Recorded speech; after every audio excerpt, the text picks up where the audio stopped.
যে president Trump আপনারা জানেন উনি পাওয়ারে আসছেন এবং ইতিমধ্যে আজকে খবর বেরিয়েছে যে মেডিকেড বড় ধরনের একটি পরিবর্তন আসছে, অনেক মেডিকেড কাট পড়বে এবং মেডিকেডের সাথে আরেকটি বিধান ট্রাম্প সাহেব জারি করতে পারেন, তা হচ্ছে যে কাজ আপনাকে করতে হবে, কাজ না করলে মেডিকেড আপনি পাবেন না, এরকম কিছু বিষয় আসছে, which is very important for our community and every community. যে কারণে আমার আসলে আমি জয়েন করলাম সেটা খুব অল্প সময়ের ভিতরে আমরা এটা কভার করব।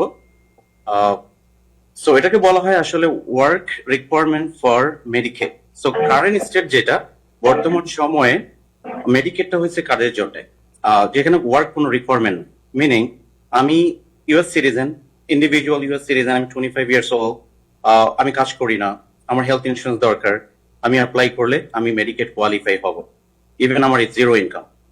কিন্তু আমাদের যে নতুন প্রেসিডেন্ট ইলেক্ট মিস্টার ট্রাম্প, তো যখন সে 2017 আসলো তখন আমাদেরকে বলা এসিএ, অ্যাফোর্ডেবল কেয়ার অ্যাক্ট, একটা প্রোগ্রাম যেটা ওবামা কেয়ার করা হয়েছিল। প্রেসিডেন্ট বারাক ওবামার যখন ম্যান্ডেট করে যে গভর্নমেন্ট অফ হেলথ এর মাধ্যমে সবাইকে ইন্স্যুরেন্সের জন্য অ্যাপ্লাই করতে হবে। তো যখন 2017 প্রেসিডেন্ট ইলেক্ট বর্তমান আমাদের মিস্টার ট্রাম্প, তো সেটাকে গেট রেড অফ করে দিচ্ছিল। তো আমরা সবাই জানি যে ওটাকে ম্যান্ডেটরি করে নাই। তার রিজন বিকজ ওইখানে ওয়ার্ক রিকোয়ারমেন্ট ফর মেডিকেড ওরকম কোনো কিছু ছিল না, সেটা অনেক ইজি ছিল, যার কারণে সবচেয়ে হাইয়েস্ট এনরোলমেন্ট বলা যায় স্টেটের, দেখা যায় ওই সময়ে মানুষ ইন্স্যুরেন্সের জন্য কোয়ালিফাই ছিল। তো তো আমরা একটা জিনিস আরো জানি সবাই মিলে যে মিস্টার ট্রাম্প আসলে ভেরি আনপ্রেডিক্টেবল, রাইট? তো আমরা হয়তো এখন 100% জানি না যে আসলে কি কি চেঞ্জ আসতে পারে, বাট কিছু কিছু ধরে রাখতে পারি আমরা যে health care it's a big topic পলিটিশিয়ানদের জন্য, বা আমরা যারা আমেরিকাতে থাকি, ইউএস সিটিজেন যারা আছি বা নন সিটিজেন যারা আছি, হেলথ কেয়ার আমাদের জীবনের জন্য খুবই একটা ইম্পর্টেন্ট একটা বিষয়, যেটা সব সময় আমরা মাথায় রাখি। সো কিছু চেঞ্জ এখানে আসবে, যেমন মেডিকেডটা ফান্ড করা হয় স্টেট এন্ড ফেডারেল থেকে। সো দুই জায়গা থেকে এটা ফান্ডেড করা হয়। সো যখন আমরা হেলথ কেয়ারটাকে প্রমোট করতে চাই, লাইক নিউ ইয়র্ক স্টেট যদি যখন প্রমোট করে হেলথ কেয়ারকে, যে বাচ্চাদেরকে ইমিউনাইজেশন নিতে হবে, রাইট, সিনিয়রদেরকে তাদের স্পেশালিস্ট দেখাতে যেতে হবে, বছরে একবার অ্যানুয়াল চেক আপ করতে হবে, আই ডক্টরের কাছে যেতে হবে, তাকে ফুড ডক্টরের কাছে যেতে হবে। সো এই প্রমোট করাগুলিকে দেখা যায় কি, যখন বাজেটটাকে ফেডারেল যখন স্টেট ওয়াইজলি যখন বাজেটটাকে লিমিটেড করে দিবে, তখন দেখা যায় হেলথটাকে ওইভাবে করে প্রমোট করা যাবে, বিকজ প্রত্যেকটা ইনিশিয়েটিভ রিকোয়ার মানি করে। সো এডিশনাল ফান্ড যদি দেখা যায় স্টেট লেভেলে না আসে, সেক্ষেত্রে দেখা যায় হেলথকে খুব ক্লোজ ভাবে সেটাকে মনিটর করা অসম্ভব হয়ে পড়বে কাইন্ড অফ, আর প্রমোটও করা যাবে। তো স্টিল আমি বলতে চাচ্ছি যে এটা পুরোটাই আনপ্রেডিক্টেবল, আমরা এখনো জানি না যে চেঞ্জগুলি কি হবে। যেমন গতকালকে প্রেসিডেন্ট ইলেক্ট মিস্টার ট্রাম্প সে নমিনি করছে যেটা সিএমএস, আমাদেরকে বলা হয় centre for Medicaid and Medicare services, very important organisation, federally own করে। তো ডক্টর ওসকে তার নাম করা হয়েছে এখানে, বিকজ সে একজন ফিজিশিয়ান, প্লাস সে খুব পপুলার টিভি শো হোল্ড করে, সো ফেমাস। তো তারা আশা করতেছে যে ট্রাম্প, যে সে যদি centre for Medicare services run করে, তাহলে সে খরচটাকে কমায় আনতে পারবে। তো এটা হয়েছে তার সম্পূর্ণ একটা চিন্তা ভাবনা, যার কারণে আসলে তাকে তার নামকে অ্যাপয়েন্টমেন্ট করে। তো আমি বলতে চাচ্ছি যে কিছু যে চেঞ্জ আসছে আমাদের, লাইক ডাকা প্রোগ্রাম, যে ওই আমরা যে ডাকা প্রোগ্রামটাকে যা সবাই জানি, যারা বাচ্চা অল্প বয়সে আসছিল বাবা মার সাথে, এখানে বড় হয়েছে, তারা কলেজে গেছে, তো সেই হেলথ কেয়ার, তারা এখন হেলথ কেয়ার কোয়ালিফাই। বাট যদি দেখা যায় যে ফেডারেল লেভেল থেকে যদি এনাফ বাজেট স্টেটকে না দেওয়া হয়, সেক্ষেত্রে হয়তো তারাও ওইখানে কোয়ালিফিকেশন করবে না।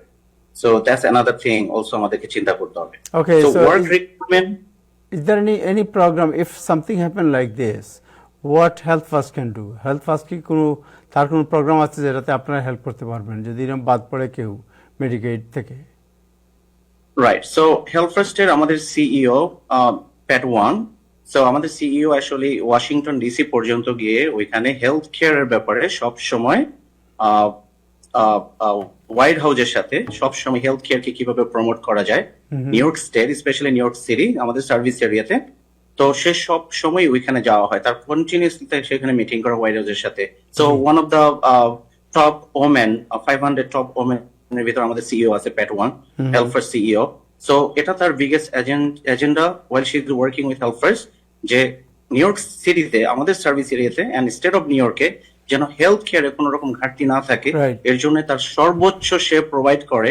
ইভেন সে স্টেট হোয়াইট হাউস পর্যন্ত ওইখানে গিয়ে সে কথা বলে যেন নিউ ইয়র্ক স্টেট যেন বাজেট কোন দিক থেকে কম না পায়। Right, thank you so much. তো আরেকটা বিষয় আপনাকে জানতে চাই, মেডিকেয়ার ওপেন এনরোলমেন্ট এন্ড হবে ডিসেম্বর 7, এন্ড অলসো আপনাদের হেলথ প্ল্যান যেটা আছে কোয়ালিফাই হেলথ প্ল্যান, এটা এনরোলমেন্ট এন্ড হবে আপনার জানুয়ারি 31। সো এই বিষয়ে কিছু বলবেন নাকি আপনি?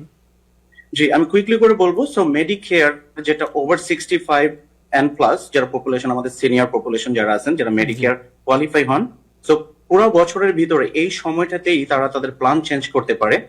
যেমন হেলথ ফার্স্ট থেকে সে অন্য প্ল্যানে যেতে পারে, অন্য প্ল্যান থেকে হেলথ ফার্স্টে আসতে পারে, অর মেবি হেলথ ফার্স্টেরই একটা প্ল্যান থেকে লাইক লাইফ ইমপ্রুভমেন্ট থেকে সে সিগনেচার প্ল্যানে যেতে পারে, সিগনেচার প্ল্যান থেকে লাইফ ইমপ্রুভমেন্ট প্ল্যানে আসতে পারে, কোনো কোশ্চেন ছাড়া। তো এটাকে বলা হয় ওপেন এনরোলমেন্ট পিরিয়ড। এই সময়টা শেষ হয়ে যাবে ডিসেম্বরের 7 তারিখে। এর ভিতরেই আমাদের সিনিয়র সিটিজেন যারা মেডিকেয়ার ওন করে, মেডিকেয়ার আছে যাদের, তাদেরকে ওই ডিসিশনটা নিতে হবে। তো দেখা যায় যদি আফটার ডিসেম্বর 7 এর পরে যদি সে আর এই জিনিসটা চেঞ্জ করতে পারবে না, মিনিং তার এখন 65 প্লাস কভারেজটা আছে, তাকে ওইটাই কন্টিনিউ করতে হবে আনটিল নেক্সট ওপেন এনরোলমেন্ট পর্যন্ত, লাইক অলমোস্ট 1 বছর। তো এখনই সময়, যদি তারা চায় তার প্ল্যান বেনিফিট রিভিউ করবে, অন্য যে প্ল্যানে কারেন্ট প্ল্যানে আছে না, এটা ভালো না, এটাতে ডক্টর কোপে বেশি বা তার প্রিমিয়াম বেশি, সো সে যদি চেঞ্জ করতে চায় তাকে ডিসেম্বরের 7 তারিখের আগে সেই মেডিকেয়ার প্ল্যানটা চেঞ্জ করতে হবে। এটা নাম্বার 1 মেডিকেয়ারের জন্য। আর আমাদের কোয়ালিফাই হেলথ প্ল্যান যেটাকে বলে ওবামা কেয়ার, তো ওবামা কেয়ারের বর্তমান ওপেন এনরোলমেন্ট চলছে। এটা শুরু হয়েছে নভেম্বর 1 তারিখ থেকে এবং এটা কন্টিনিউ করবে আনটিল জানুয়ারি 31 পর্যন্ত। So meaning similar process. যদি আমার qualify health plan platinum programme থাকে, আমি যদি এটাতে হ্যাপি না হই, আমার যদি প্রিমিয়াম বেশি হয়, আমি যদি ডিফারেন্ট প্ল্যান রিভিউ করতে চাই, শপিং অ্যারাউন্ড করতে চাই, আমি যদি ব্রঞ্জে যেতে চাই, সিলভার লিভ প্ল্যানে যেতে চাই, আমি যদি গোল্ড প্ল্যানে যেতে চাই, তো তাহলে এই সময়টার মধ্যে আমাকে ডিসিশন নিতে হবে। মিনিং আমি প্লাটিনাম থেকে এখন আমি সিলভার আসতে পারবো, সিলভার থেকে গোল্ডে যেতে পারবো, গোল্ড প্ল্যান থেকে ব্রঞ্জ প্ল্যানে যেতে পারবো। আমার সময় হয়েছে আনটিল জানুয়ারি 31। সো এই ভিতরে কোনো পোর্শন করা হবে না প্ল্যান সুইচ করার ব্যাপারে, চেঞ্জ করার ব্যাপারে।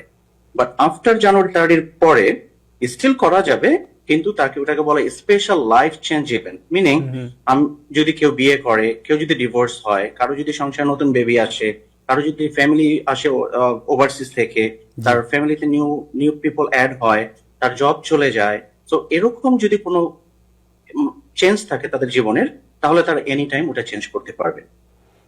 ওপেন এনরোলমেন্ট খুব ইম্পর্টেন্ট সময়। কেউ যদি তার কারেন্ট প্ল্যানে হ্যাপি না থাকে, ভালো না থাকে ওইটা, তাহলে তাদের উচিত জানুয়ারি 1 তারিখের আগেই তার কোয়ালিফাই হেলথ প্ল্যানটাকে রিভিউ করে আমাদের হেলথ ফার্স্ট রিপ্রেজেন্টেটিভের সাথে বসে বা ফোনের মাধ্যমে সে রিভিউ করতে পারে, প্রিমিয়াম নিয়ে কথা বলতে পারে, তার ওপে নিয়ে কথা বলতে পারে। তো এই প্রোগ্রামটা যারা মেডিকেড বা এসেনশিয়াল প্ল্যান বা চাইল্ড হেলথ প্লাস কোয়ালিফাই না হয় তাদের জন্যই। কোয়ালিফাই হেলথ প্ল্যানটা হয়েছে যাদের ইনকামটা মেডিকেড লিমিটের উপরে, ফেডারেল প্রপার্টি লিমিটের উপরে, তারাই কোয়ালিফাই হেলথ প্ল্যানের জন্য কোয়ালিফাই হয় এবং এই সময় তাদেরকে তাদের প্ল্যানটা রিভিউ করতে হয় এবং নতুন করে চেঞ্জ করতে হয় যদি তারা চায় আর কি। আরেকটা জিনিস অ্যাড করবো আমি 30 সেকেন্ডে। সো সিন্স মেডিকেয়ার ওপেন এনরোলমেন্টটা চলছে ডিসেম্বরের 7 তারিখে শেষ হয়ে যাবে, যার কারণে অনেকে হয়তো অনেক রকমের মার্কেটিং কল পাবেন বাসায়। অনেক দেখবেন অনেক সময় মানুষ কল করে বলবে এখন প্ল্যান চেঞ্জ করতে পারবেন, আপনাকে এত টাকা দিতে হবে, আপনার পার্সোনাল ইনফরমেশন চাই। So please beware on this, কারণ অনেক সময় অনেক কল আসে ওভারসিজ থেকে, হয়তো মানুষ চায় মানুষকে স্ক্যাম করার জন্য, বিকজ জানে যে ওপেন এনরোলমেন্টের সময় মানুষ প্ল্যান চেঞ্জ করবে। সো ইজ ইম্পর্টেন্ট, তাকে আমি কল দিই, তো অনেক স্ক্যাম কল আসে। এই জিনিসটা আমরা দেখছি, আমাদের মেম্বারের সাথে কথা বলে সে বলতেছে আমি 5টা কল পাইছি আজকে, এন্ড একটাও আমার কোম্পানি থেকে আসে নাই যাদের কাছে আমার ইন্স্যুরেন্স আছে। সো বিভিন্ন ব্রোকার কল করতে পারে, বিভিন্ন অন্য হেল্প প্ল্যান কল করতে পারে, অর মেবি পিপল স্ক্যাম করার জন্য কল করতে পারে। সো আমি বলবো কমিউনিটিকে যে প্লিজ আপনার পার্সোনাল ইনফরমেশন শেয়ার করার আগে 3বার 4বার করে ভেবে নিবেন যে আপনি আপনার যে ডেট অফ বার্থ, আপনার সোশ্যাল সিকিউরিটি বলছেন, medical ID number, Medicare ID নাম্বারটা বলতেছেন, কাকে বলতেছেন। সো 3বার 4বার চেক করে তারপর মেক শিওর যেন আপনার পার্সোনাল ইনফরমেশন গুলো করেন, কারণ অনেক স্ক্যাম কল যাচ্ছে এখন বিকজ অফ ওপেন এনরোলমেন্টের কারণে। কখনো টাকা দিবেন না। সো কিভাবে যোগাযোগ করবে লোকজন আপনাদের হেলথ ফার্স্টের এজেন্টদের সাথে? জি, খুবই ভালো, থ্যাংক ইউ সো মাচ। আমাদের অফিসটা হয়েছে যেমন আমাদের প্রত্যেকটা হসপিটালে, like Queens hospital, Elmhurst hospital, প্রত্যেকটা হসপিটাল আমাদের হেলথ ফার্স্ট রিপ্রেজেন্টেটিভ বসে, লাইক আমার টিম কাজ করে ওখানে। প্লাস আমাদের রিচমন্ড হিলস অফিস আছে হেলথ ফার্স্টের কর্পোরেট অফিস। আমাদের জামাইকাতে আছে 162 এন্ড জামাইকা অ্যাভিনিউতে হেলথ ফার্স্টের কর্পোরেট অফিস। আমাদের total 26 Health First corporate office আছে throughout Queens, Brooklyn, Bronx, Manhattan, Staten Island and Long আইল্যান্ডে। সো আপনারা যে কোনো অফিসে আসতে পারবেন, হেলথ ফার্স্টের কর্পোরেট অফিসে এসেও কথা বলতে পারবেন ফেস টু ফেস, অর আমাদের হেলথ ফার্স্টের কাস্টমার সার্ভিস নাম্বারে কল দিলেও ওইখান থেকেও আপনারা হেল্প নিতে পারবেন। সো অন্য কেউ যদি আপনার অন্য কোনো প্ল্যান থেকে আপনাদের প্ল্যানে আসতে চায় তাহলে কি এইটাই this is the last time? G, customer সার্ভিসে কল করলে অর আমাদের যে কোনো একজন হেলথ রিপ্রেজেন্টেটিভের সাথে দেখা করলে জি। তারা গাইড করতে পারবে। আর প্রসেসটা আসলে very easy, like takes about 10 to 15 minutes. আমাদেরকে নিউ ইয়র্ক স্টেট অফ হেলথে কল করতে হবে, কল করে তারপর যদি তার অলরেডি প্রি এক্সিস্ট কোনো একটা অ্যাপ্লিকেশন থেকে থাকে জি। তাহলে অ্যাপ্লিকেশনটা ট্রান্সফার করে আমরা আপডেট করতে পারবো। আর যদি নতুন কেউ আসে যে কখনই অ্যাপ্লাই করেন ইন্স্যুরেন্সের জন্য, তাহলে আমরা নতুন অ্যাপ্লিকেশন ক্রিয়েট করব under New York state of health এর মাধ্যমে। তারপর ওইখান থেকে আমরা কন্টিনিউ করি। So it takes like about 10 to 15 minutes, and after that eligibility rider on the spot আমরা পেয়ে যাই, থ্যাংক ইউ। আনলেস যদি তারা কোনো ডকুমেন্ট, এডিশনাল ডকুমেন্ট না চেয়ে থাকে। অনেক সময় প্রুফ অফ ইনকাম চায়, প্রুফ অফ ইমিগ্রেশনের স্ট্যাটাস চায়, তো ওগুলি না চাইলে সবকিছু ম্যাচ করলে অন দ্য স্পটে আমরা এলিজিবিলিটি দিয়ে দিতে পারি। তো আমি কাস্টমার সার্ভিস নাম্বারটা আমি টাইপ করে দিচ্ছি জি, জি। ইয়ের ভিতরে। জি, আমাদের আপনি আমাদের ফেসবুকেও দিতে পারেন, আমাদের যেখানে ফেসবুকের পেজে, অথবা আপনি এখানে দিয়ে দিতে পারেন। আপনি মুখে বললেও কোনো অসুবিধা নেই, হ্যাঁ, বা আপনি আচ্ছা। যদি আপনি পরে দিলেও আপনার অসুবিধা হবে না। আমরা উই ক্যান এনরোল জি। দিস। আমি বলছি আমাদের নাম্বারটা হচ্ছে 888-250-2220। সো এটা আমাদের health post-এর 250 2220। 2220। Thank you so much. আপনাকে অনেক ধন্যবাদ মিস্টার রনি খান সময় দেওয়ার জন্য। আপনি আমাদের আমরা কমিউনিটিতে আসলে আপনি খুব ভালো সার্ভ করছেন হেলথ ফার্স্টের মাধ্যমে বাংলাদেশি কমিউনিটিকে, এবং হেলথ ফার্স্ট আমার মনে হয় বাংলাদেশি কমিউনিটির মধ্যে সবচেয়ে পপুলার হেলথ প্ল্যান। সো যাই হোক, আপনাকে অনেক ধন্যবাদ, কৃতজ্ঞতা আপনাকে সময় দেওয়ার জন্য। Thank you so much Taher ভাই, এবং সবাইকে অসংখ্য ধন্যবাদ। জি, থ্যাংক ইউ।